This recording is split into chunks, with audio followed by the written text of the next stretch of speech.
আসসালামু আলাইকুম। এটিএন বাংলা সংবাদে সবাইকে স্বাগত জানাচ্ছি আমি সুমনা ঘোষ। শুরুতেই থাকছে বিআরবি কেবলস সংবাদ শিরোনাম।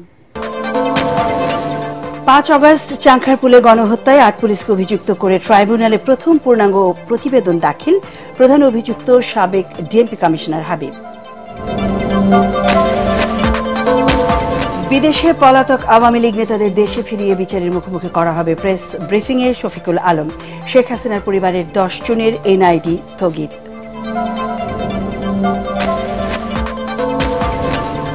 প্রাইম এশিয়া ইউনিভার্সিটি শিক্ষার্থী পারভেজ হত্যা মামলায় গ্রেফতার ৩ আসামি, ৭ দিনের রিমান্ডে। হত্যাকাণ্ডে বৈষম্য বিরোধী ছাত্র আন্দোলনের নেতাকর্মীরাই দায়ী বলছে বিএনপি। চীনের সাথে সম্পর্ক সুদৃঢ় করতে বাংলাদেশ প্রতিশ্রুতিবদ্ধ, চীনা প্রতিনিধিকে প্রধান উপদেষ্টা। রাষ্ট্র সংস্কারে 3-0 ভিশন নিয়ে কাজ করছে সরকার, এসক্যাপ সম্মেলনে ডক্টর ইউনূস। এবং স্বতন্ত্র কৃষি বিশ্ববিদ্যালয় প্রতিষ্ঠা সহ ৮ দফা দাবিতে ডিপ্লোমা শিক্ষার্থীদের এগ্রি ব্লকেড কর্মসূচি, খামারবাড়িতে অধিদপ্তরের সব ফটকে তালা। শুনছিলেন বিআরবি কেবল সংবাদ শিরোনাম। এবারে বিস্তারিত সংবাদ। ৫ আগস্ট রাজধানীর চাংখারপুলে শিক্ষার্থী আনাস সহ ৬ জনকে হত্যার ঘটনায় সাবেক ডিএমপি কমিশনার হাবিবুর রহমান সহ ৮ পুলিশ সদস্যকে অভিযুক্ত করে পূর্ণাঙ্গ প্রতিবেদন দাখিল করেছে আন্তর্জাতিক অপরাধ ট্রাইব্যুনালের তদন্ত সংস্থা। জুলাই আগস্টের গণহত্যা মামলায় দাখিল করা এটি প্রথম পূর্ণাঙ্গ প্রতিবেদন। ওই হত্যাকাণ্ডের নির্দেশদাতা হিসেবে সাবেক প্রধানমন্ত্রী শেখ হাসিনার বিরুদ্ধেও প্রমাণ পাওয়ার কথা জানিয়েছেন চিফ প্রসিকিউটর তাজুল ইসলাম। বিস্তারিত মাজহারুল হক মুহাজিরের রিপোর্টে। ২০২৪-এর ৫ জুলাই থেকে ৫ আগস্ট আওয়ামী দোসর ও পুলিশ সদস্যদের নির্মমতা দেখেছে গোটা বিশ্ব। গেল ৫ আগস্ট রাজধানী চানখারপুলে ১০ম শ্রেণীর ছাত্র আনাস সহ ৬ জনকে প্রাণঘাতী অস্ত্র দিয়ে গুলি করে হত্যা করে পুলিশ। এই ঘটনায় করা অভিযোগের তদন্ত শেষে সাবেক ডিএমপি কমিশনার হাবিবুর রহমান সহ ৮ পুলিশ সদস্যকে অভিযুক্ত করে চিফ প্রসিকিউটরের কার্যালয়ে প্রতিবেদন দাখিল করে তদন্ত সংস্থা। আমরা সব একেবারে টপ কমান্ডার এবং সরাসরি সম্পৃক্ত তাদেরকে বিচারের আওতায় আনব। যদি এখানে আপনি সব পুলিশকে বিচারের আওতায় আনেন তাহলে কখনোই এটা জাস্টিস হবে না বলে আমরা মনে করি, এবং এটা প্র্যাকটিক্যাল না। সরাসরি সম্পৃক্ত যারা তারা এবং তাদের সুপিরিয়র কমান্ডারদেরকে বিচারের আওতায় আমরা আনছি। সে কারণেই ৮ জনকে আইডেন্টিফাই করা হয়েছে। আরও যে সমস্ত ঘটনা ঘটেছে সেগুলোর জন্য তদন্ত অব্যাহত আছে। যেমন চানখারপুর এলাকায় শুধু পুলিশ না, কিন্তু সেখানে আওয়ামী লীগ, যুবলীগ, তাদের কমিশনাররা এরাও সম্পৃক্ত ছিল। তাদের ব্যাপারে আলাদাভাবে তদন্ত চলমান আছে এবং তদন্ত সমাপ্ত অন্তে তাদের বিরুদ্ধে চার্জশিট আসতে পারে, মানে সম্পৃক্ততা পেলে। এটা কিন্তু এন্ড না।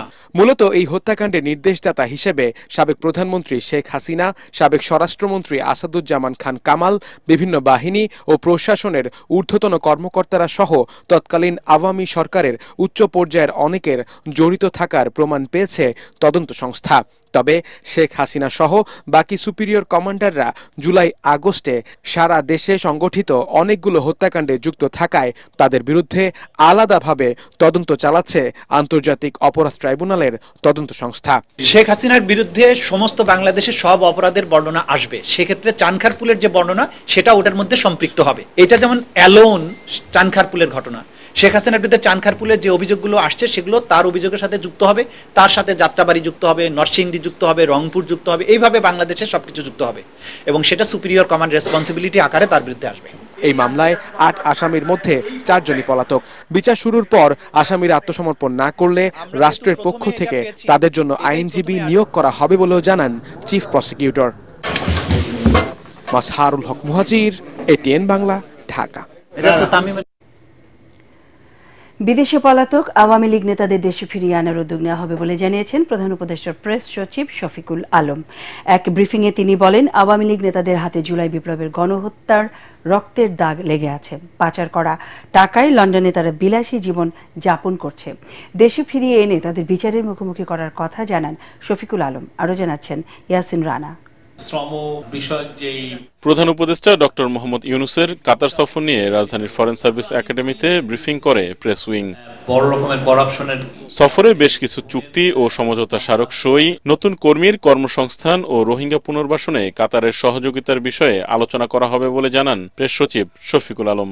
কাতার গ্যাসের ক্ষেত্রে ওরা ওয়ার্ল্ডের পাওয়ার হাউস, তো আমরা চাই কাতারের সাথে আমাদের সম্পর্কটা আরো সুদৃঢ় হোক, আমরা যাতে তাদের সব ধরনের এনার্জি কোঅপারেশন করতে পারি এবং তাদের থেকে আমরা প্রচুর ইনভেস্টমেন্ট বাংলাদেশে আনতে পারি এবং কাতারের যে শ্রম বাজার সেখানে যেন আরো বাংলাদেশি যুক্ত হতে পারেন, এগুলো আমাদের ইচ্ছা। এবং এই বিষয়গুলো অনেকগুলো মিটিং হবে এবং আমাদের এই কথাগুলো বারবার আমরা বলবো।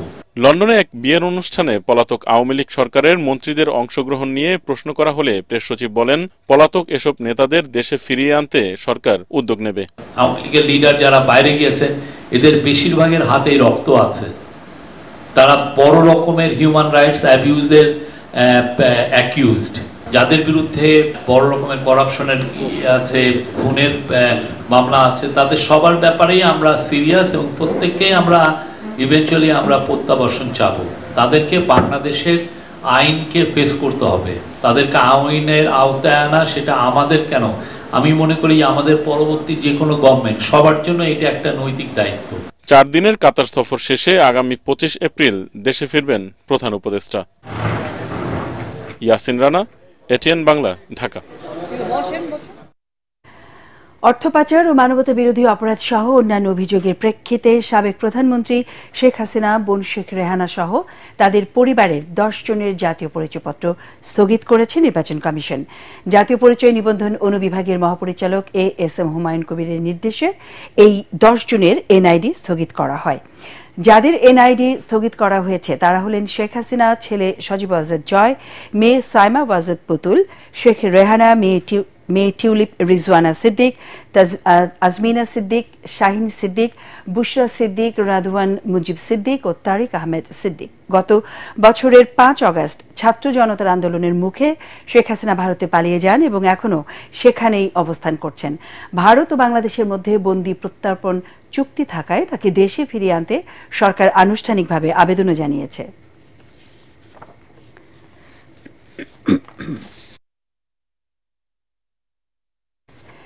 ঢাকার বনানীতে প্রাইম এশিয়া ইউনিভার্সিটির শিক্ষার্থী জাহিদুল ইসলাম পারভেজ হত্যা মামলায় গ্রেফতার 3 আসামির 7 দিনের রিমান্ড মঞ্জুর করেছেন আদালত। ঢাকার অতিরিক্ত মুখ্য মহানগর হাকিম মোহাম্মদ সানাউল্লাহ এই আদেশ দেন। এদিকে হত্যাকারীদের গ্রেফতার ও বিচারের দাবিতে বনানীতে বিশ্ববিদ্যালয়ের সামনে বিক্ষোভ করে জাতীয়তাবাদী ছাত্রদল। এ সময় হত্যাকাণ্ডে বৈষম্য বিরোধী ছাত্র আন্দোলনের স্থানীয় নেতাকর্মীদের দায়ী করেন বিএনপি নেতা ইশরাক হোসেন। আরও জানাচ্ছেন হুমায়ুন চিশতি। ঢাকার বনানীতে প্রাইম এশিয়া ইউনিভার্সিটির শিক্ষার্থী জাহিদুল ইসলাম পারভেজ হত্যা মামলায় গ্রেফতার 3 আসামিকে ঢাকার অতিরিক্ত মুখ্য মহানগর হাকিম আদালতে হাজির করা হয়। মামলার তদন্তের স্বার্থে আসামিদের 10 দিনের রিমান্ড চেয়ে আবেদন করেন তদন্তকারী কর্মকর্তা। অন্যদিকে রিমান্ডের বিরোধিতা করে জামিন আবেদন করেন আসামি পক্ষের আইনজীবী। শুনানি শেষে আদালত 7 দিনের রিমান্ড মঞ্জুর করেন। তাদের আজকের যে অ্যারেঞ্জমেন্টটা দেখলাম, যে হত্যা করার জন্য তাকে যেভাবে প্রি প্ল্যান করা হয়েছে, তাতে বোঝা যাচ্ছে যে এটা খুবই তুচ্ছ ঘটনা নয়। এর মধ্যে একটা পরিকল্পনা বা এর মধ্যে একটা তাদের নীল নকশাও ছিল। তদন্তকারী কর্মকর্তা 3 জনের বিরুদ্ধে 10 দিনের রিমান্ড চেয়েছেন এবং বিজ্ঞ আদালত তাদের 7 দিনের রিমান্ড মঞ্জুর করেছেন। এদিকে ছাত্রদল নেতা পারভেজের হত্যাকারীদের গ্রেফতার ও বিচারের দাবিতে বনানীতে বিশ্ববিদ্যালয়ের সামনে বিক্ষোভ করে জাতীয়তাবাদী ছাত্রদলের নেতাকর্মীরা। এ সময় পারভেজ হত্যাকাণ্ডে বৈষম্য বিরোধী ছাত্র আন্দোলনের স্থানীয় নেতাকর্মীদের দায়ী করেন বিএনপি নেতা ইশরাক হোসেন। 5 আগস্টের পর থেকে বাংলাদেশ জাতীয়তাবাদী ছাত্র দলের উপর সারা দেশব্যাপী বিভিন্ন ক্যাম্পাসে এক এক সময় এক এক নাম, কোনো সময় বৈষম্য বিরোধী, কোনো সময় সাধারণ ছাত্র, কোনো সময় আরেক রাজনৈতিক দলের ছাত্র সংগঠনের পরিচয়ে আমাদের ছাত্রদের উপরে হামলা করা হচ্ছে।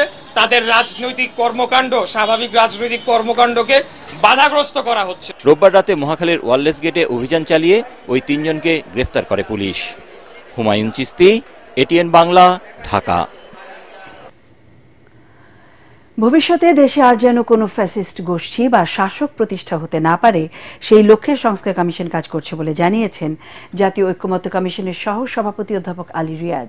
খেলাফত মজলিসের সাথে বৈঠকের সূচনা বক্তব্যে তিনি এই কথা বলেন। এ সময় দলটির পক্ষ থেকে জানানো হয়, ঐক্যমত্য কমিশনে দেয়া 166টি প্রস্তাবনার মধ্যে 147টির সাথে একমত খেলাফত মজলিস। দলের নেতারা জানেন, গণহত্যার দায়ে আওয়ামী লীগের বিচার ও প্রয়োজনীয় সংস্কার শেষে নির্বাচন চান তারা। বিস্তারিত জানাচ্ছেন রাসনা দাস। ছাত্র জনতার গণ অভ্যুত্থানের মধ্য দিয়ে আওয়ামী লীগ সরকারের পতনের পর নতুন বাংলাদেশ বিনির্মাণে রাষ্ট্র সংস্কারে গঠিত হয় জাতীয় ঐকমত্য কমিশন। রাষ্ট্র সংস্কারে গঠিত ৬ কমিশনের দেওয়া প্রস্তাবনা নিয়ে ঐকমত্য তৈরির লক্ষ্যে রাজনৈতিক দলের সাথে ধারাবাহিক সংলাপ করেছে এই কমিশন। এরই অংশ হিসেবে জাতীয় সংসদ ভবনের এলডি হলে জাতীয় ঐকমত্য কমিশনে আসেন বাংলাদেশ খিলাফত মজলিসের নেতারা। সংলাপের শুরুতে কমিশনের সহসভাপতি ডক্টর আলী রিয়াজ বলেন, সংবিধান, বিচার ও নির্বাচনী ব্যবস্থা সহ রাষ্ট্র সংস্কারে যে সকল উদ্যোগ নেওয়া হয়েছে তার মূল লক্ষ্য জনগণের অধিকার প্রতিষ্ঠা করা। এই সংস্কার কমিশনগুলোর উদ্দেশ্য হচ্ছে বাংলাদেশে এমন একটা ব্যবস্থা তৈরি করা যাতে করে বাংলাদেশে পুনরায় কোনো অবস্থাতেই একটু ফ্যাসিবাদী শাসন প্রতিষ্ঠিত হতে না পারে। মানুষ যেন তাদের জীবনাচরণের ক্ষেত্রে কোনো অবস্থাতেই প্রতিবন্ধকতার মুখোমুখি না হন, গুমের শিকার না হন, বিচার বহির্ভূত হত্যার শিকার না হন। 2 ঘন্টার আলোচনা শেষে খিলাফত মজলিসের মহাসচিব জালাল উদ্দিন আহমেদ জানান, কমিশনের দেওয়া বেশিরভাগ প্রস্তাবনার সাথেই একমত তাদের দল। পতিত ফ্যাসিস্ট আওয়ামী লীগের দৃশ্যমান বিচার ও প্রয়োজনীয় সংস্কার শেষে নির্বাচনের পক্ষে খিলাফত মজলিস। সুষ্ঠু নির্বাচন করতে মানে প্রশাসনের যে ক্ষমতা দরকার, পুলিশ প্রশাসনের যেই সক্ষমতা দরকার, সেটা কিন্তু এখনো হয়ে ওঠে নাই। এজন্য আমাদের দলের পক্ষ থেকে দাবি হলো যে প্রয়োজনীয় সংস্কার এবং এই পতিতদের বিচার ব্যবস্থা দৃশ্যমান একটা অবস্থায় পৌঁছার পরে জাতীয় নির্বাচন করা। বিকেলে জাতীয় ঐকমত্য কমিশনের সঙ্গে আলোচনায় বসেন জাতীয় গণফ্রন্টের নেতারা। রাসনা দাস, এটিএন বাংলা, ঢাকা। নির্বাচনের মাধ্যমে কোনো ফ্যাসিবাদী যেন আবারও ক্ষমতায় আসতে না পারে সেজন্য প্রয়োজনীয় সংস্কার শেষে দ্রুত সময়ে জাতীয় নির্বাচনের দাবি জানিয়েছে ইসলামী ঐক্যজোট। বিকেলে রাজধানীর আগারগাঁওয়ে নির্বাচন কমিশন ভবনে প্রধান নির্বাচন কমিশনারের সাথে সাক্ষাৎ শেষে একথা জানান দলটির মহাসচিব মুফতি সাখাওয়াত হোসেন রাজি। এ সময় দ্রুত দলটির নবায়ন ও পুনর্গঠনে প্রধান নির্বাচন কমিশনারের হস্তক্ষেপ কামনা করেন তিনি। সুষ্ঠু সুন্দর নির্বাচনের জন্য সংস্কার করতে হবে, সেজন্য সংস্কার করতে হবে এবং নির্বাচনে একটা অতি প্রয়োজনীয় জিনিস। সংস্কার শেষে যত দ্রুত নির্বাচন দেয়া সম্ভব আমরা আশা করছি সরকার বা সিইসি নির্বাচনের আয়োজন করবেন ইনশাআল্লাহ। শ্রমিকদের সংগঠন করার অধিকার নিশ্চিত এবং দর কষাকষি সহজ করার প্রস্তাব করেছে শ্রম সংস্কার কমিশন। একই সাথে প্রাতিষ্ঠানিক, অপ্রাতিষ্ঠানিক ও কৃষি ক্ষেত্রে নিয়োজিত শ্রমিকদের অধিকার আইন দ্বারা সুরক্ষিত করতে সরকারকে প্রয়োজনীয় পদক্ষেপ নিতে বলেছে কমিশন। প্রধান উপদেষ্টার কাছে প্রতিবেদন জমা দেওয়ার পর শ্রম ভবনে অনুষ্ঠিত সংবাদ সম্মেলনে সুপারিশের সার সংক্ষেপ তুলে ধরা হয়। ফজলে রাব্বি রিপোর্ট। নভেম্বরে শ্রম সংস্কার কমিশন গঠনের পর কাজ শুরু করতে গিয়ে গৃহকর্মী থেকে শুরু করে সব ক্ষেত্রে বৈষম্য দেখতে পায় কমিশন। সুনির্দিষ্ট ডাটাবেস এবং নিয়োগপত্র না থাকার কারণে শ্রমিকরা বৈষম্য এবং নিগ্রহের শিকার হচ্ছে বলে দেখতে পায় কমিশন। বাংলাদেশের অধিকাংশ শ্রমিক কোনো নিবন্ধন নেই কোথাও তাদের, এবং তাদের কোনো পরিচয়পত্র নেই, তাদের কোনো নিয়োগের গ্যারান্টি নেই। এটি হচ্ছে একটা বড় সমস্যা। আমি মনে করি 1 নম্বর সমস্যা এটা। একবার যদি সে পরিচয়টা পায়, নিবন্ধন পায়, তাই সে কোনো না কোনো ভাবে নিজেদের স্বার্থ নিয়ে আগাতে পারে। জবাবদিহিতা নিশ্চিত করতে স্থায়ী শ্রম কমিশন গঠন ছাড়াও শ্রমিকদের আইনি অধিকার নিশ্চিতে বেশ কিছু বিষয় সুপারিশ করা হয়েছে প্রতিবেদনে। আমরা যদি মর্যাদাকর বাংলাদেশের কথা বলি, তাহলে অবশ্যই একটা সুসংগঠিত শিল্প সম্পর্ক আমাদের তৈরি করতে হবে। সেই সুসংগঠিত শিল্পের জন্য আমরা কারখানা পর্যায়ে, প্রত্যেকটা কারখানা পর্যায়ে একটা ওয়ার্কপ্লেস কোঅপারেশন কমিটি ফর্মের জন্য বলেছি। বৈষম্য মোকাবিলায় শ্রমের আইনানুগ স্বীকৃতি, কাঠামোগত উন্নয়ন সহ মোট 25টি প্রস্তাব বা সুপারিশ করা হয়েছে। সবচেয়ে বেশি গুরুত্ব দেওয়া হয়েছে শ্রমিকদের সংগঠিত হওয়া এবং দর কষাকষির অধিকার সংরক্ষণের উপর। এই উন্নয়ন যদি করতে চান তার সুরক্ষার একটা ব্যাপার থাকে, এই জন্য আমরা এটাকে সংখ্যা ভিত্তিক করেছি। এটি একটি পরিবর্তন যে 50 জন, 100 জন, 300 জন, কিন্তু সংখ্যা হতে হবে, আনুপাত না। আরেকটি হচ্ছে কালেকটিভ বার্গেনিং এজেন্ট যিনি হবেন তার প্রিন্সিপাল কয়েকজন সদস্য, মানে প্রধান কয়েকজনের চাকরির কোনো পরিবর্তন করা যাবে না, তা টার্মিনেট করা বোধহয় করা যাবে না। সব সুপারিশ অন্তর্বর্তীকালীন সরকারের সময় বাস্তবায়ন করা সম্ভব না হলেও শ্রমিকদের অধিকার ও নিরাপদ কর্মপরিবেশ নিশ্চিতে রাজনৈতিক দলগুলোর নির্বাচনী ইশতেহারে প্রস্তাবগুলো যুক্ত করার তাগিদ দেয় কমিশন। কমিশনের সম্মিলিত প্রচেষ্টা। ফজলে রাব্বি, এটিএন বাংলা, ঢাকা। চীনের সাথে সম্পর্ক সুদৃঢ় করতে বাংলাদেশ প্রতিশ্রুতিবদ্ধ বলে জানিয়েছেন প্রধান উপদেষ্টা ডক্টর মোহাম্মদ ইউনুস। প্রধান উপদেষ্টার বাসভবন যমুনায় চীনের ইউনান প্রদেশের গভর্নর ওয়াং ইউবো সাক্ষাৎ করতে এলে তিনি একথা জানান। ডক্টর ইউনুস বলেন, দুদেশের সম্পর্ক এখন আগের চেয়ে অনেক গভীর। এটা কেবল শুরু। তার মতে এত কাছাকাছি দুটি দেশ, তবুও যেন অনেক দূরত্ব। এই দূরত্ব কমিয়ে কাছাকাছি আসার প্রত্যাশা জানান তিনি। সাম্প্রতিক চীন সফরে দুদেশের সম্পর্ক আরও শক্তিশালী করতে প্রেসিডেন্ট শি জিনপিং এর উদ্যোগের কথাও স্মরণ করেন প্রধান উপদেষ্টা। এ সময় গভর্নর ওয়াং ইউবো বলেন, চীনের একটি ব্যাংক ইতোমধ্যে ক্ষুদ্র ঋণ পরিচালনা করছে। বৈঠকে শিক্ষা, বাণিজ্য ও স্বাস্থ্য সেবা সহযোগিতার বিষয়ে আলোচনা করেন তারা।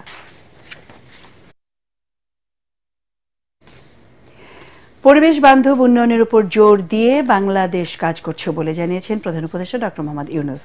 থাইল্যান্ডের রাজধানী ব্যাংককে এশিয়া ও প্রশান্ত মহাসাগরীয় অঞ্চলের অর্থনৈতিক ও সামাজিক কমিশন এসক্যাপের ৮১তম সম্মেলনে দেওয়া ভিডিও বার্তায় তিনি একথা বলেন। প্রধান উপদেষ্টা বলেন, বাংলাদেশের সংস্কার যাত্রায় ৩০ ভিশন, শূন্য সম্পদ কেন্দ্রভূতিকরণ, শূন্য বেকারত্ব এবং শূন্য কার্বন নিঃসরণ নিয়ে কাজ করছে সরকার। জলবায়ু এবং নগর চ্যালেঞ্জ মোকাবেলায় আঞ্চলিক সহযোগিতা বাড়ানো এবং টেকসই ভবিষ্যতের জন্য যুব সম্ভাবনা এবং উদ্ভাবনকে কাজে লাগাতে দেশগুলোর প্রতি আহ্বান জানান প্রধান উপদেষ্টা। Inclusive development remains a top priority for Bangladesh. Our experience in microfinance and social business has shown that financial inclusion is a powerful tool against poverty. We are now applying the same methodology to urban development, ensuring that every citizen has access to housing, essential services, and economic opportunities. But we have far to go. We look forward to working with our global partners to make this happen. At the heart of our vision is the 3-0 vision: zero wealth concentration to end poverty, zero unemployment by unleashing entrepreneurship in all, and zero net carbon emissions. স্বতন্ত্র কৃষি বিশ্ববিদ্যালয় প্রতিষ্ঠা সহ ৮ দাবিতে agri blockade কর্মসূচি পালন করেছে কৃষি ডিপ্লোমা শিক্ষার্থীরা। রাজধানী খামারবাড়িতে কৃষি সম্প্রসারণ অধিদপ্তরের সব ফটক আটকে দিয়ে আন্দোলন করেন তারা। এতে অধিদপ্তরের সব ধরনের দাপ্তরিক কার্যক্রম বন্ধ হয়ে যায়। আন্দোলনকারীরা বলছেন, দীর্ঘদিন ধরে তাদের যৌক্তিক দাবিতে সব পক্ষ আশ্বাস দিলেও তার বাস্তবায়ন নেই। তবে কৃষি সম্প্রসারণ অধিদপ্তরের মহাপরিচালক সাইফুল আলম এটিএন বাংলাকে জানান, সপ্তাহখানেক আগে এ বিষয়ে শিক্ষা মন্ত্রণালয়কে জানানো হয়েছে, এখনও চূড়ান্ত সিদ্ধান্ত হয়নি। রিপোর্ট করছেন আদ্দিন সজীব। দাবি যখন উচ্চশিক্ষার, তখন তা নিয়ে প্রশ্ন কম ওঠে জনমনে। অনেক দিনের শান্তিপূর্ণ আন্দোলন এবার রূপ নিল এগ্রি ব্লকেট কর্মসূচিতে। ঢাকা সহ সারা দেশের বিভিন্ন শিক্ষা প্রতিষ্ঠান থেকে শখানেক শিক্ষার্থী হাজির কৃষি সম্প্রসারণ অধিদপ্তরে সকাল ৮টায় অফিস টাইম শুরুর আগেই। আন্দোলনের শুরুতেই তারা প্রধান ফটক আটকে দেয়, বন্ধ হয় সব দাপ্তরিক কার্যক্রম। গেটের বাইরেই দাঁড়িয়ে কৃষি সম্প্রসারণ অধিদপ্তরের মহাপরিচালক সহ অনেক কর্মকর্তা কর্মচারী। কারিগরি শিক্ষা শেষ করার পরে আমাদের দেশে শিক্ষার্থীরা কোনো কাজে অংশগ্রহণ করতে না পেরে বিদেশ পাচার হচ্ছে, মানব পাচার হচ্ছে। 1993 থেকে এখন পর্যন্ত তারা প্রতিনিয়ত আমাদের সাথে তালবাহানা করে চলেছে। এত বছর ধরে আমরা আন্দোলন করে উচ্চশিক্ষার সুযোগ পাচ্ছি না আমরা। শিক্ষার্থীরা জানিয়ে দেয়, উচ্চশিক্ষার দাবি নিশ্চিতে আশ্বাস নয়, নীতি নির্ধারকদের সুস্পষ্ট বার্তা ছাড়া এই কর্মসূচিতে অনড় তারা। সারা বাংলাদেশে 18টি সরকারি এটিআই এবং 260টির উপরে হচ্ছে বেসরকারি এটিআই গুলো হচ্ছে আমরা এখানে অবস্থান করতেছি। আমরা সবাইকে জানাইছি, কিন্তু তারা আমাদের কোনো প্রজ্ঞাপন দেয় নাই এখন পর্যন্ত। দুপুর পর্যন্ত দফায় দফায় ডিপ্লোমা শিক্ষার্থীদের সঙ্গে কৃষি সম্প্রসারণ অধিদপ্তরের কর্মকর্তাদের আলোচনার পরেও গেট খোলেনি তারা। স্বতন্ত্র কৃষি বিশ্ববিদ্যালয় এবং পাবলিক বিশ্ববিদ্যালয়ে উচ্চশিক্ষা নিশ্চিত সহ উপসহকারী কর্মকর্তাদের দ্বিতীয় শ্রেণীর কর্মকর্তা হিসেবে প্রজ্ঞাপন জারি ও ডিপ্লোমা শিক্ষাকে অধিদপ্তর থেকে বের করে কৃষি মন্ত্রণালয়ের আলাদা প্রতিষ্ঠান করার দাবি তোলেন আন্দোলনকারীরা।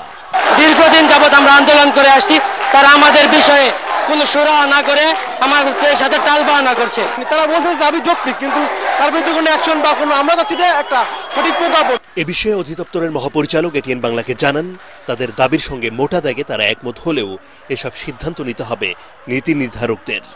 মন্ত্রণালয়ে আলোচনা হয়েছে বলেও জানান তিনি। আমাদের সচিব মহোদয় শিক্ষা মন্ত্রণালয়ের মাধ্যমিক উচ্চশিক্ষা বিভাগের সচিব মহোদয়ের কাছে একটা চিঠি লিখেছেন, যদি শিক্ষা মন্ত্রণালয় এই ব্যাপারে উদ্যোগ গ্রহণ করে বিশ্ববিদ্যালয় মঞ্জুরি কমিশনের বিষয় আছে, আলাদা আইন করতে হবে, এটা একটি জটিল প্রক্রিয়া, এটা সময় লাগবে। দেশে 18টি কৃষি প্রশিক্ষণ ইনস্টিটিউট সহ 160টি বেসরকারি কৃষি কলেজ রয়েছে। 4 বছরের ডিপ্লোমা কোর্স শেষে প্রতি বছর প্রায় 10,000 শিক্ষার্থী পাশ করে বের হয়। আদ্দিন সজীব, এটিএন বাংলা, ঢাকা। 2026 সালে উন্নয়নশীল দেশে পরিণত হতে আগামী অর্থবছর থেকে কর জিডিপির হার 15% করার প্রস্তাব দিয়েছে centre for policy dialogue CPD. প্রতিষ্ঠানটির কার্যালয়ে বাংলাদেশের উত্তরণী কর্পোরেট আয়কর সংস্কার বিষয়ক সংবাদ সম্মেলনে এমন প্রস্তাব উঠে আসে। সিপিডি জানায়, এনবিআর এর হিসেবে 2,88,000 প্রতিষ্ঠানের মধ্যে কর দেয় 24,000 প্রতিষ্ঠান, যার শতকরা 9%। রিটার্ন দাখিল করছে না 91% নিবন্ধিত কোম্পানি। রাজস্ব প্রণোদনা দিতে গিয়ে শিক্ষা, স্বাস্থ্য, সামাজিক সুরক্ষা খাতে পর্যাপ্ত বরাদ্দ দিতে পারে না সরকার। এই অবস্থায় সামগ্রিক কর কাঠামোর সংস্কার জরুরি বলে জানানো হয় সংবাদ সম্মেলনে। সেন্টার ফর পলিসি ডায়ালগ তিনি কর হারের সংস্কার উত্তরণ পর্যায়ে বাংলাদেশের জন্য, এবং সেটা কর ন্যায্যতার ভিত্তিতে। এবং আরেকটি বিষয় আসবে আগামী দিনে আপনাদের জন্য, সেটা হলো মূল্য সংযোজন করের সংস্কার কর ন্যায্যতার ভিত্তিতে।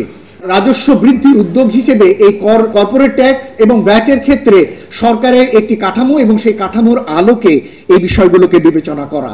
এবং সে কারণে আমরা শুধুমাত্র প্রোগ্রেসিভ ট্যাক্স বা এটিকেই আমরা মনে করি না যে এটাই কর ন্যায্যতার একমাত্র মাপ। কাতারের দোহায় অনুষ্ঠিতব্য আর্থনা সামিট 2025-এ যোগ দিতে 4 দিনের সফরে ঢাকা ছেড়েছেন প্রধান উপদেষ্টা ডক্টর মোহাম্মদ ইউনূস। সন্ধ্যা 7টায় প্রধান উপদেষ্টা ও তার সফর সঙ্গীদের নিয়ে বিমান বাংলাদেশ এয়ারলাইন্সের একটি ফ্লাইট হযরত শাহজালাল আন্তর্জাতিক বিমানবন্দর ছেড়ে যায়। কাতারের আমির শেখ তামিম বিন আহমদ আল থানির আমন্ত্রণে এই সফরে দু দেশের স্বার্থ সংশ্লিষ্ট নানা ইস্যুতে আলোচনা হবে। এছাড়াও এই সফরের মধ্য দিয়ে প্রধান উপদেষ্টা দেশটির শ্রমবাজারে বাংলাদেশি কর্মীদের কর্মসংস্থানের সুযোগ পুনরায় চালুর অনুরোধ করবেন বলেও জানা গেছে। ডিসেম্বরের মধ্যে জাতীয় নির্বাচন না হওয়ার কোনো যৌক্তিক কারণ নেই বলে মনে করে বিএনপি। দলের স্থায়ী কমিটির সদস্য নজরুল ইসলাম খান আশা প্রকাশ করে বলেন, মে মাসের মধ্যে ঐক্যমত্য কমিশন সব দলের সাথে আলোচনা করে জাতীয় সনদ প্রস্তুত করতে পারবে। চেয়ারপারসনের গুলশান কার্যালয়ে লেবার পার্টির সাথে আলোচনা শেষে সংবাদ সম্মেলনে তিনি এসব কথা বলেন। লেবার পার্টির চেয়ারম্যান মোস্তাফিজুর রহমান ইরান ডিসেম্বরে জাতীয় নির্বাচনের দাবি জানিয়ে অবিলম্বে রোডম্যাপ ঘোষণা করতে অন্তর্বর্তী সরকারের প্রতি আহ্বান জানান। পরে সমমনা জোটের সাথে বৈঠক করেন বিএনপির লিয়াজো কমিটির নেতারা। আমাদের বিবেচনায় আমরা ডিসেম্বরের মধ্যে নির্বাচন হতে কোনো বাধা দেখি না, কারণ নির্বাচন কমিশন বলেছে তারা জুন মাসের মধ্যে রেডি হয়ে যাবে। আমরা দেখছি ঐক্যমত্য কমিশন বলছে মে মাসের মাঝামাঝি সময়ের মধ্যে তারা বিভিন্ন রাজনৈতিক দলের সঙ্গে আলোচনা ক্রমে একটা মোটামুটি একটা জায়গায় পৌঁছবে যেখানে একটা জাতীয় সনদ প্রস্তুত করা সম্ভব হবে। তাহলে প্রয়োজনীয় সংস্কার শেষে নির্বাচন অনুষ্ঠানের জন্য ডিসেম্বরের বেশি অপেক্ষা করার কোনো কারণ আমরা দেখি না। রাজধানী পূর্ব রামপুরায় বাসক গ্রিল কেটে দুর্ধর্ষ ডাকাতির ঘটনা ঘটেছে। এ সময় নগদ প্রায় 5 লাখ টাকা, 8 ভরি স্বর্ণালঙ্কার সহ মূল্যবান জিনিসপত্র লুট করে সংঘবদ্ধ এই চক্রটি। ডাকাতির সময় বাসায় থাকা শিশু সহ 4 জনের গলায় ধারালো চাপাতি ও বিদেশি পিস্তল দেখিয়ে জিম্মি করা হয়। মনির হোসেন তোপর রিপোর্ট। পূর্ব রামপুরার এই বাসায় পাশের নির্মাণাধীন ভবন দিয়ে রোববার গভীর রাতে গ্রিল কেটে ঢোকে মুখোশধারী 6 থেকে 7 ডাকাত।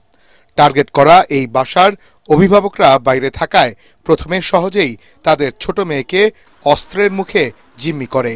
পরে সবাইকে একটি রুমে রেখে বাসার সব আসবাবপত্র ভেঙে নগদ টাকা, স্বর্ণালঙ্কার, ল্যাপটপ, মুঠোফোন সহ প্রায় 20 লাখ টাকার মালামাল লুট করে নিয়ে যায় সংঘবদ্ধ ডাকাত চক্র। আমার বোন হঠাৎ করে চোখটা জাস্ট ওইদিকে ফিরছে, এর মধ্যেই ওর মাথার সামনে একজন পিস্তল আর একজন চাপারি ধরছে। আর এই রুমের মধ্যে, এই রুমে ছিলাম আমি, আমার হাজবেন্ড আর আমার মেয়ে। আমার গলায় একজনের রান্দা ধরে আর একজনের পিস্তল ধরে আমাকে উঠায় বলে যে চুপ, কোনো কথা বলবেন না, চুপ করে বসেন। চিল্লাচিল্লি করবেন না। আর বুঝতেই তো পারছেন আমরা কি জন্য আসছি। নগদ 4,85,000 টাকা, আর স্বর্ণ ছিল 7.5 ভরি, আর ল্যাপটপ, 2টা ল্যাপটপ, একটা মোবাইল। কোনো ধরনের সারা শব্দ ছাড়া রামপুরার মতো ঘনবসতি এলাকায় আগ্নেয়াস্ত্র ও ধারালো অস্ত্র দেখিয়ে এই ডাকাতির ঘটনায় উদ্বিগ্ন স্থানীয়রা। এই ডাকাত ধরতে হবে, যেভাবে হোক ধরতে হবে। ওই পাশেরটা যখন হয়েছিল গত বছরে সেটা ধরেছে, এটাও ধরতে হবে যেভাবে হোক, এবং রিকভারি করতে হবে যা জানিছে। ঘটনাস্থল থেকে আলামত সংগ্রহ করেছে পুলিশের অপরাধ তদন্ত বিভাগ সিআইডি। দ্রুত আসামিদের গ্রেফতারের দাবি জানিয়েছেন ক্ষতিগ্রস্তরা। মনির হোসেন তপু, এটিএন বাংলা, ঢাকা। বিশেষ বিসিএস এর মাধ্যমে 2000 চিকিৎসক নিয়োগ দেওয়া হবে বলে জানিয়েছেন স্বাস্থ্য উপদেষ্টা নূরজাহান বেগম। রেলওয়ের হাসপাতালগুলোর যৌথ ব্যবস্থাপনায় পরিচালনার লক্ষ্যে স্বাস্থ্যসেবা বিভাগ ও রেলপথ মন্ত্রণালয়ের মধ্যে সমঝোতা স্মারক সহ সই অনুষ্ঠান শেষে তিনি একথা বলেন। হাসপাতালের স্বাভাবিক কার্যক্রম পরিচালনায় দেশে এখন 8000 চিকিৎসকের সংকট আছে বলেও জানান স্বাস্থ্য উপদেষ্টা। এ সময় সড়ক পরিবহন উপদেষ্টা ফাজল কবির খান জানান, ঢাকা, চট্টগ্রাম সহ রেলের আওতাধীন 10টি হাসপাতাল জনসাধারণের জন্য উন্মুক্ত করে দেওয়া হচ্ছে। এই হাসপাতালগুলো পরিচালনায় স্বাস্থ্য সেবা বিভাগ হতে কাঙ্ক্ষিত জনবল পাওয়া না গেলে পিএসসির মাধ্যমে জনবল নিয়োগে ব্যবস্থা নেবে রেলপথ মন্ত্রণালয়। বিদ্যমান যে অবকাঠামো আছে সেটার সর্বোত্তম ব্যবহার করা, সেটা শুধু যে স্বাস্থ্য মন্ত্রণালয়ের মধ্যে না, স্বাস্থ্য মন্ত্রণালয়ের বাইরেও যা যা প্রত্যেকেরই অবকাঠামো আছে, রেলের আছে, তারপরে স্থানীয় সরকার বিভাগের আছে, নানান নামে। তো এগুলোকে ব্যবহার করে যাতে আরো বেশি মানুষকে সেবা প্রদান করা যায়। আমরা যে হাসপাতালগুলিকে আমাদের স্বাস্থ্য মন্ত্রণালয়ের মাধ্যমে পরিচালনা করার দায়িত্ব নিতে যাচ্ছি, সেগুলোতে যাতে ইমিডিয়েটলি কিছু কাজ করা যায়। এটাকে যদি আমরা একটা সুব্যবস্থাপনার মাধ্যমে নিয়ে আসতে পারি, তাহলে কিছু রোগী তাড়াতাড়ি আমরা ওখানে ট্রান্সফার করে দিতে পারবো। নতুন যুগে যে রোগী যারা আসবে তাদেরকে আমরা নিতে পারবো। ভাইস চ্যান্সেলর ডক্টর মোহাম্মদ মাসুদের পদত্যাগের এক দফা দাবিতে আমরণ অনশনে খুলনা প্রকৌশল ও প্রযুক্তি বিশ্ববিদ্যালয় কুয়েটের শিক্ষার্থীরা। পূর্ব নির্ধারিত কর্মসূচির অংশ হিসেবে বিকেলে স্টুডেন্ট ওয়েলফেয়ার ভবন চত্বরে এই কর্মসূচি শুরু করেন তারা। এ সময় শিক্ষকরা সময় চেয়ে শিক্ষার্থীদের অনশন ভাঙার অনুরোধ করেন। দীর্ঘ সময় আলোচনা ব্যর্থ হওয়ার পর শিক্ষকরা ওই স্থান ত্যাগ করে। জানান, সংকটের সুষ্ঠু সমাধান ও কুয়েটের পরিস্থিতি স্বাভাবিক করতে সর্বাত্মক চেষ্টা করবেন তারা। আন্দোলনকারীকে বহিষ্কার করা হয়, এই সব কিছু করার পর এখন আর কোনো সুযোগ নেই যে এখানে আমরা নেগোসিয়েশন যেতে পারি। আমরা স্যারদের সবাইকে জানাইছি, আমরা বারবার রিকোয়েস্ট করছি, কিন্তু স্যাররা সেটা আমাদের কর্ণপাত করার নাই। বলতে আমার অফিস আর সেখানে সবসময় দরজা খোলা থাকবে, তোমরা যখন মন চায় তখন আমাদের সাথে কথা বলতে পারো, এবং আমার শিক্ষকবৃন্দও আবার এদের সাথে আসবে, আবার এদেরকে রিকোয়েস্ট করবে, আমাদেরকে বোঝানোর চেষ্টা করবে, যতক্ষণ পর্যন্ত এটা না বোঝে আমাদের এই প্রসেসটা চলতে হবে। চট্টগ্রাম বিশ্ববিদ্যালয়ের অপহৃত 5 শিক্ষার্থীকে উদ্ধারে সেনাবাহিনীর সাঁড়াশি অভিযান চলছে। সকালে জেলা সদরের দুর্গম ভাই বোন ছড়ার সুরেন্দ্র কারবারিপাড়া ও পূর্ণ কারবারিপাড়ায় অভিযান চালিয়ে পাহাড়ের সশস্ত্র সংগঠন ইউপিডিএফ এর গোপন আস্তানার সন্ধান পাওয়া যায়। এ সময় সেখানে তল্লাশি চালিয়ে ইউপিডিএফ এর ব্যবহৃত বিপুল পরিমাণ প্রশিক্ষণ ও দাপ্তরিক সরঞ্জাম উদ্ধার করা হয়। এর মধ্যে রয়েছে ল্যাপটপ, ক্যামেরা, ওয়াকিটকি ও মোবাইল। সেনাবাহিনীর অভিযানে বেশ কয়েকজনকে আটকের খবর পাওয়া গেলেও তা এখনও নিশ্চিত হওয়া যায়নি।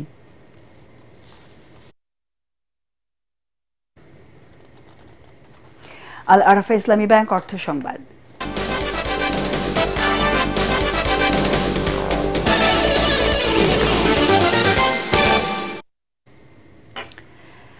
এগারোতম প্রতিষ্ঠা বার্ষিকী উপলক্ষে রাজধানী পান্থপথে বর্ণাঢ্য ও জাঁকজমকপূর্ণ অনুষ্ঠানের আয়োজন করে বিআরবি হসপিটালস লিমিটেড। অনুষ্ঠানের উদ্বোধন করেন বিআরবি হসপিটালের ব্যবস্থাপনা পরিচালক মোহাম্মদ পারভেজ রহমান। মেডিকেল সার্ভিসের পরিচালক অবসরপ্রাপ্ত ব্রিগেডিয়ার জেনারেল ডাক্তার জামিল আহমেদের সভাপতিত্বে অনুষ্ঠানে বিশেষ অতিথি ছিলেন হসপিটালের পরিচালক মোহাম্মদ শামসুর রহমান। প্রতিষ্ঠা বার্ষিকীর অনুষ্ঠানে হসপিটালের কনসালট্যান্ট, ডাক্তার, নার্স, টেকনিশিয়ান সহ অন্যান্য বিভাগীয় প্রধান, কর্মকর্তা ও কর্মচারীরা উপস্থিত ছিলেন। প্রতিষ্ঠা বার্ষিকী উপলক্ষে স্পেশাল হেলথ চেকআপের ব্যবস্থা করেছে বিআরবি হসপিটালস লিমিটেড। 30% ডিসকাউন্টে এই সেবা চলবে 30 এপ্রিল পর্যন্ত। স্বাস্থ্য খাতে আন্তর্জাতিক মানদণ্ড বজায় রেখে চিকিৎসা সেবা নিশ্চিত করায় বিআরবি হসপিটালসকে ধন্যবাদ জানান বক্তারা। প্রতিষ্ঠার 11 বছরে হসপিটালটি মানুষের আস্থার জায়গায় পৌঁছেছে এবং আগামীতেও এই প্রচেষ্টা অব্যাহত থাকবে বলে আশাবাদ ব্যক্ত করেন কর্তৃপক্ষ।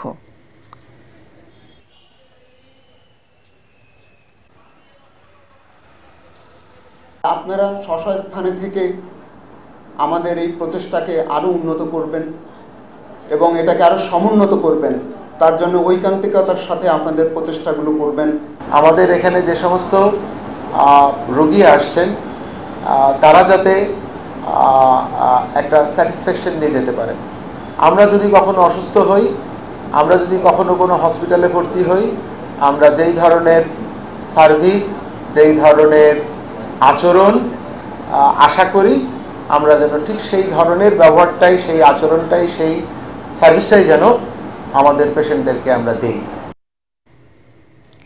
এবারে আন্তর্জাতিক সংবাদ।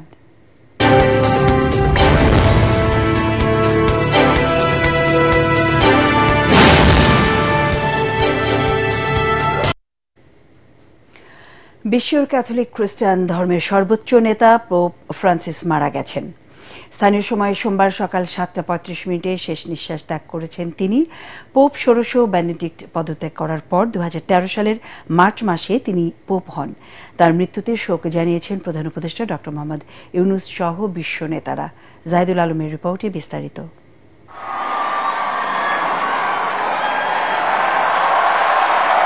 শেষ নিঃশ্বাস ত্যাগ করলেন ক্যাথলিক খ্রিস্টানদের সর্বোচ্চ ধর্মগুরু পোপ ফ্রান্সিস। আগের দিনই উদযাপন করেছেন জীবনের শেষ ইস্টার সানডে। ভক্তদের আশীর্বাদ দেওয়ার পাশাপাশি সাক্ষাৎ করেন মার্কিন ভাইস প্রেসিডেন্ট জে.ডি. ভ্যান্সের সঙ্গে। এর কয়েক ঘন্টা পরেই অনন্ত লোকের যাত্রা করেন তিনি। রয়টার্স জানায়, পোপ ফ্রান্সিস দীর্ঘদিন ধরে অসুস্থতায় ভুগছিলেন। ফেব্রুয়ারিতে নিউমোনিয়া আক্রান্ত হয়ে 5 সপ্তাহ রোমের একটি হাসপাতালেও ভর্তি ছিলেন তিনি। এছাড়া রক্তশূন্যতা এবং কিডনির কার্যকারিতাও হ্রাস পেয়েছিল আশঙ্কাজনক পর্যায়ে। সোমবার যখন তার মৃত্যুর খবর জানানো হয়, তখন এভাবেই ঘণ্টা বাজিয়ে শোক প্রকাশ করে ভক্তদের জানান দেয়া হয়।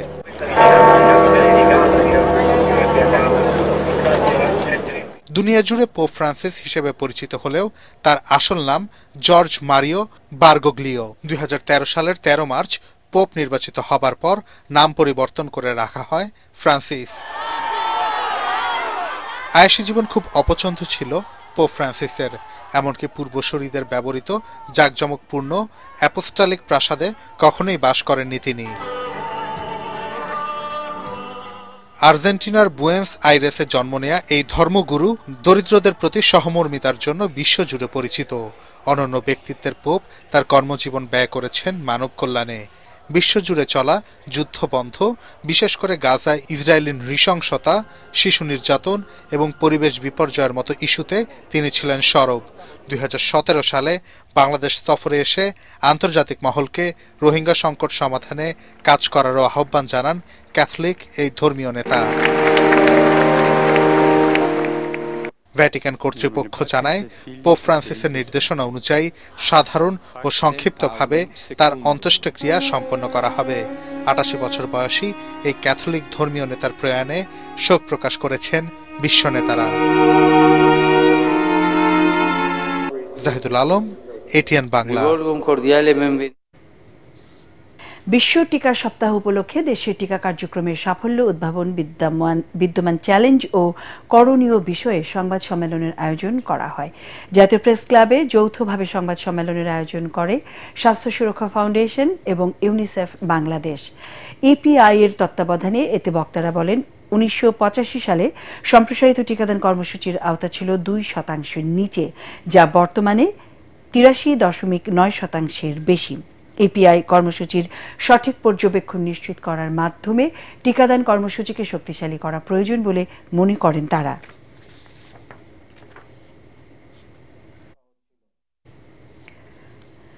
রাষ্ট্রের মৌলিক ও সাংবিধানিক অধিকার প্রতিষ্ঠা এবং অসাম্প্রদায়িক রাষ্ট্র গড়া সহ 5 দফা দাবি জানিয়েছে বাংলাদেশ মাইনরিটি জনতা পার্টি বিএমজেপি। জাতীয় প্রেস ক্লাবে নিবন্ধন পরবর্তী দলের লক্ষ্য, উদ্দেশ্য ও কর্মসূচি নিয়ে সংবাদ সম্মেলনে কথা বলেন তারা। এ সময় বক্তারা জানান, জাতি, ধর্ম, বর্ণ নির্বিশেষে সবার মধ্যে ঐক্য প্রতিষ্ঠার মধ্য দিয়ে দেশের কল্যাণ নিশ্চিত করাই তাদের দলের মূল লক্ষ্য। সর্বস্তরে দুর্নীতি প্রতিরোধ ও নিয়ন্ত্রণের মধ্য দিয়ে জনগণের অধিকার আদায়ের কথাও বলেন তারা। পার্টেক্স খেলার খবর।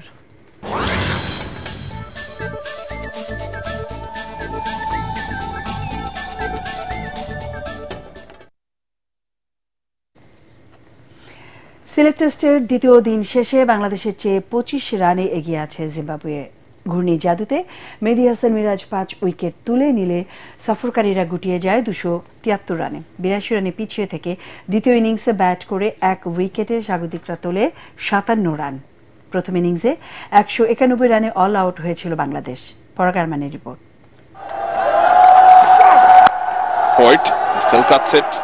দ্বিতীয় দিনের লড়াইটা আর এক পেশে হলো না। জিম্বাবুয়ের ব্যাটারদের সঙ্গে লড়াই জমে উঠেছিল বাংলাদেশের বোলারদের।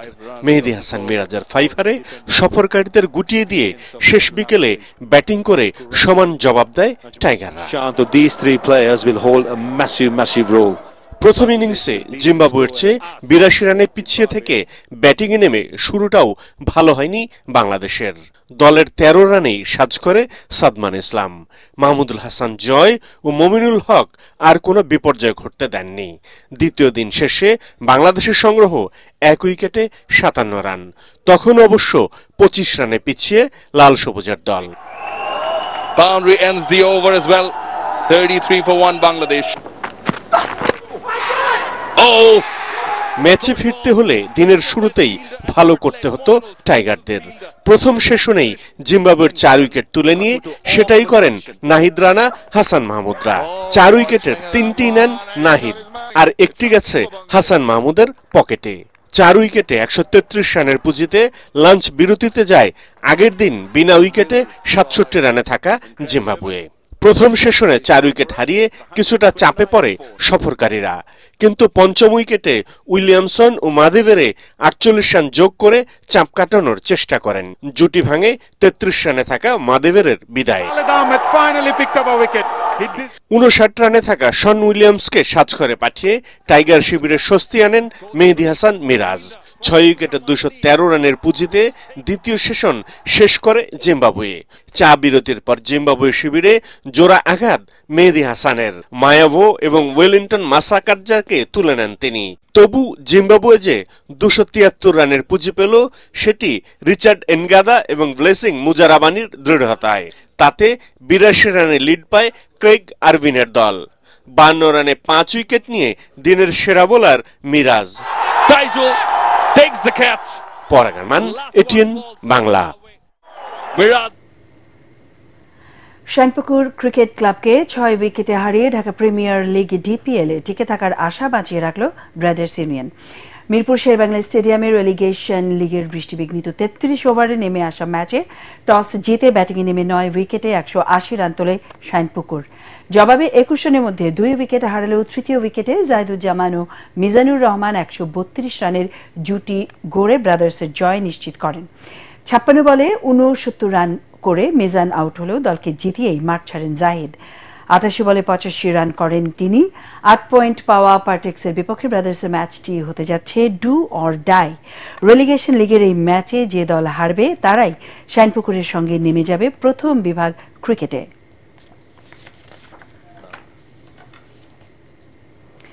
শ্রীলঙ্কার বিপক্ষে 6 ম্যাচের ওয়ানডে সিরিজ খেলতে ঢাকা ছেড়েছে বাংলাদেশ অনূর্ধ্ব 19 দল। দুপুর 1টায় শ্রীলঙ্কার উদ্দেশ্যে রওনা দেয় যুবারা। এর আগে মিরপুর একাডেমি মাঠে দলীয় ফটো সেশনে অংশ নেন খেলোয়াড় এবং কোচিং স্টাফরা। সিরিজকে সামনে রেখে গত শনিবার 15 সদস্যের দল ঘোষণা করে বাংলাদেশ ক্রিকেট বোর্ড। দলের অধিনায়কের দায়িত্বে আছেন আজিজুল হাকিম তামিম। আগামী 24 এপ্রিল প্রস্তুতি ম্যাচ দিয়ে জুনিয়র টাইগারদের শ্রীলঙ্কা সফর শুরু হবে। 26 এপ্রিল প্রথম ওয়ানডে, এছাড়া 28 এপ্রিল দ্বিতীয়, আর 1, 3, 6 ও 8 মে হবে সিরিজের বাকি ম্যাচগুলো। সবগুলো খেলাই হবে হাম্বানটোটায়। সংবাদ শেষ করব, তার আগে বিআরবি কেবল সংবাদ শিরোনাম আরও একবার। 5 অগস্ট চাঁখারপুলে গণহত্যায় 8 পুলিশকে অভিযুক্ত করে ট্রাইব্যুনালে প্রথম পূর্ণাঙ্গ প্রতিবেদন দাখিল। প্রধান অভিযুক্ত সাবেক ডিএমপি কমিশনার হাবিব। বিদেশে পলাতক আওয়ামী লীগ নেতাদের দেশে ফিরিয়ে বিচারের মুখোমুখি করা হবে। প্রেস ব্রিফিংয়ে শফিকুল আলম। শেখ হাসিনার পরিবারের 10 জনের এনআইডি স্থগিত। প্রাইমেশিয়া ইউনিভার্সিটির শিক্ষার্থী পারভেজ হত্যা মামলায় গ্রেফতার 3 আসামি, 7 দিনের রিমান্ডে। হত্যাকাণ্ডে বৈষম্য বিরোধী ছাত্র আন্দোলনের নেতাকর্মীরাই দায়ী বলছে বিএনপি। চীনের সাথে সম্পর্ক সুদৃঢ় করতে বাংলাদেশ প্রতিশ্রুতিবদ্ধ, চীনা প্রতিনিধিকে প্রধান উপদেষ্টা। রাষ্ট্র সংস্কারের 3-0 ভিশন নিয়ে কাজ করছে সরকার, এসক্যাপ সম্মেলনে ডক্টর ইউনূস। এবং স্বতন্ত্র কৃষি বিশ্ববিদ্যালয় প্রতিষ্ঠা সহ 8 দফা দাবিতে ডিপ্লোমা শিক্ষার্থীদের এগ্রি ব্লকেট কর্মসূচি। খামারবাড়িতে অধিদপ্তরের সব ফটকে তালা। আমাদের পরের সংবাদ দেখার আমন্ত্রণ জানিয়ে এখনকার মতো শেষ করছি। এটিএন বাংলা সংবাদ ইউটিউবে দেখতে ব্রাউজ করুন youtube/ATN বাংলা নিউজ। ধন্যবাদ।